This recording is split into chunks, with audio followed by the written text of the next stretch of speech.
Hello YouTube family, કેમ છો? જય માતાજી, ગુડ મોર્નિંગ બધાને. તો જો અત્યારે થઈ ગયા છે 11:30 અને હું બેસી જઈશું જમવા.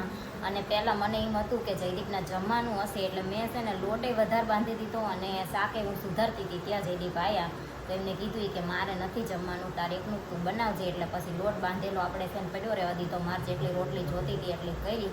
અને શાક તો પછી છે ને મારે એકનું જ બનાવ્યું. તો આપણે છે ને જો રીંગણનું શાક બનાવ્યું છે, રોટલી છે, તળેલા મરચાં છે અને પછી છાશ પીવી હશે તો લેશું. તો અત્યારે પહેલાં છે ને આપણે જમી લેવી અને પછી ઈંઢોણી લેવા જવાની ચેતુની વાત કરવી છે. તો આની પહેલાં અમે એક દિવસ ગયા હતા પણ એમના ઘરે લોક મારેલું હતું અને ચાવી આજુબાજુમાં કંઈ આપેલી હતી ને એવું કંઈક હતું. તો અમે આવતા રહ્યા હતા તો એમને પછી નીચેવાળા માસી ત્યાં બધું આપ્યું છે. 3-4 દિવસથી ત્યાં પડ્યું છે પણ ટાઈમ નહોતો લેવા જવાનો.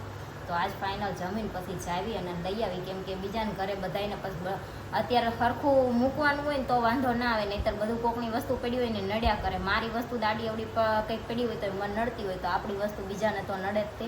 એટલે આપણે જઈ અને લઈ આવી. તો આપણે જમી લીધું છે અને હવે જાવી ફ્લેટે, વસ્તુ જે લેવાની છે એ બધી લઈ આવી. અને આ છે ને ફૂલ ને આસોપાલવનું પાન ને એ બધી પધરાવાનું છે. એ રસ્તામાં ટાપીમાં પધરાવતા જાવી, કેમ કે જ્યારે છે ને આસોપાલવના પાન લેવાના હતા ને ત્યારે મેં જયદીપને કીધું હતું કે અમારી શેરીમાં લાગઠ આસોપાલવ છે તો આપણે નથી લેવા, ત્યાંથી તોડી લેશું. પણ એ માયના નહીં અને ફૂલ માર્કેટમાંથી આસોપાલવ એટલા લીધા અને એમાંથી અડધા આસોપાલવની અમારે જરૂર નહોતી. અને શેરીમાં જેટલો જોઈએ ને એટલો આસોપાલવ છે, આમ એક ના કે એક આસોપાલવ છે. હવે યાર આસોપાલવમાં કોઈ ના પાડે, સવાર હોય બપોર હોય કે ના તોડશો એમ. તો આટલા વધ્યા ખોટા, એ જેટલા 100 રૂપિયાનો બગાડ કર્યો. એની કરતાં અહીંથી લઈ લીધા હોત તો 100 રૂપિયા બચત.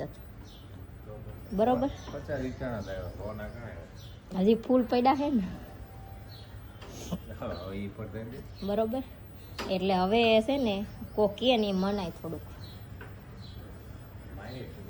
હા, અમારી શેરીમાં લાગઠ આસોપાલવ છે અને ઘણાય આસોપાલવ છે, એવું નથી કે 1-2 જ છે એમ. અને અમારે પાનની છે ને હાવ ઓછી જરૂર હતી. માટલી ઉપર જે 7 મૂકવાના આવે એ, અને એક તોરણ બનાવવાનું હતું, એક પછી ડેકોરેશનમાં થોડાક જોતા હતા.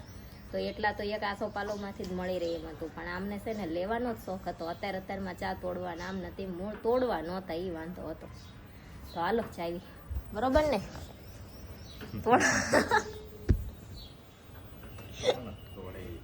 તો તોડવા જ પડે ને, કે જોતા હોય તોડવા ના પડે. આ ખોટે ખોટા નાખી દેવાના, એના કરતાં તોડવા હું ખોટા. હાલો, ઓલા આસોપાલવ વાળા ભાઈને બિચારા એમ થાય ને મને અત્યારે સવારમાં 50 રૂપિયાની બોણી થઈ એમ. કા હા, આપણા જાય નું હું.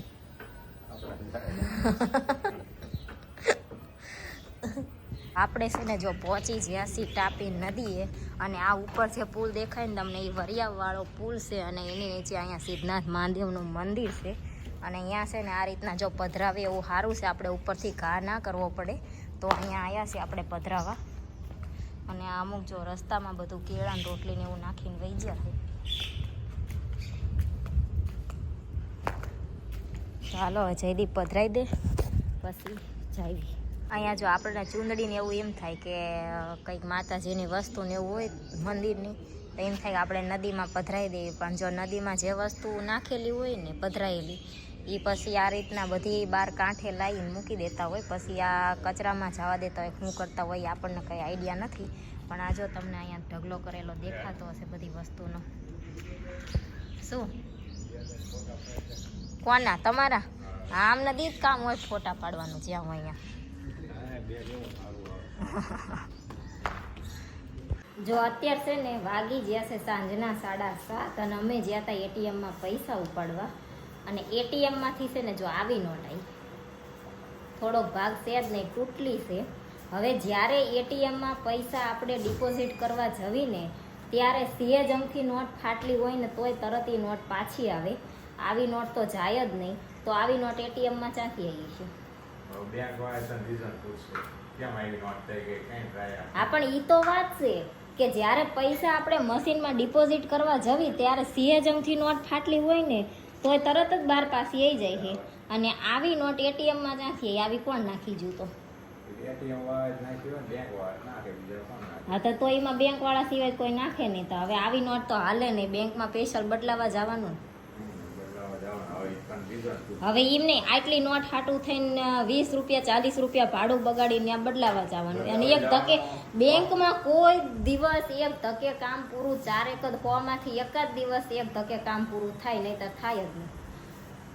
ચારેક આપણે કંઈક કામ હોય ને તો એમને કાં સ્ટાફ ના હોય ને કાંઈક ને કાંઈક હોય.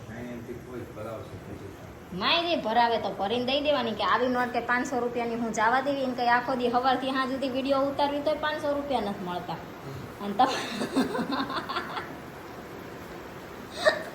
અને તમારે કઈ આવી નોટ 500 રૂપિયાની દઈ દેવી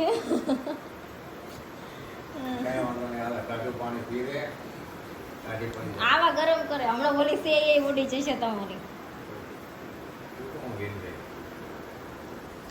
જે એટીએમમાં છે ને મશીનમાં બેંકમાં પૈસા જમા કરાવી તાર તો લેતા હોય કે ના લેતા હોય એ મને કાંઈ આઈડિયા નથી. પણ જ્યારે એટીએમ મશીનમાં પૈસા ડિપોઝિટ કરવા જવીને ત્યારે સેજ અમથી નોટ ફાટલી હોય ને તો તરત રિજેક્ટ થઈને બહાર વી આવે છે. અને એટીએમમાં ઉપાડવા જવી તો આવી ફાટલી નોટ આવે. તો હવે બેંકવાળા સિવાય કે કોઈ એટીએમમાં પૈસા નાખવા જાતું નથી તો ફાટલા નાખી આવતા હોય.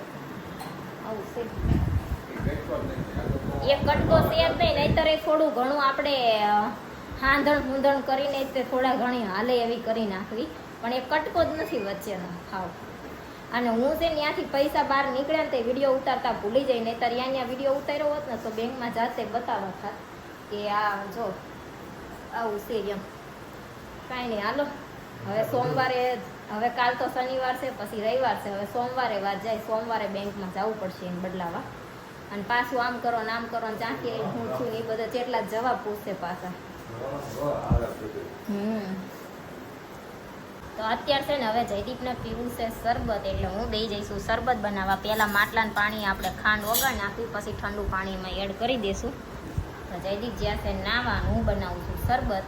અત્યારે એતરાજ નથી તો હવે જયદીપે શરબત પીવાનું માથે લીધું છે. નહીં ત્યારે એતરાજ હોય ને તો એનું પાછું 1-2 દિવસ જાય ને તો સવારમાં સાંભળી જાય મમ્મી શરબત બનાવી દે ને શરબત બનાવી દે ને એમ કરતો હોય. અત્યારે એતરાજ નથી તો હવે જયદીપ કહે છે તો હાલો શરબત બનાવી નાખવી અને મસ્ત ઠંડુ ઠંડુ પી લઈશ. આપણું છે ને શરબત બની ગયું છે અને જયદીપે નાઈને આવતા રહ્યા છે. હાલો હવે શરબત પી લેવી. ગરમીનું બીપી લો ના થઈ જાય. હા, સાયા બોન ના તડકાનું પાસ થઈ ગયું. અત્યારે ગરમી એટલી છે કે પાણી વધારે પીવું જરૂરી છે, પણ તોય આપણે નોર્મલ પીતા હોય એટલું પીવી, આપણને કંઈ એવું યાદ ના આવે કે વધારે પીવી એમ. તો હાલો મસ્ત મજાનું શરબત બની ગયું છે, પી લઈએ.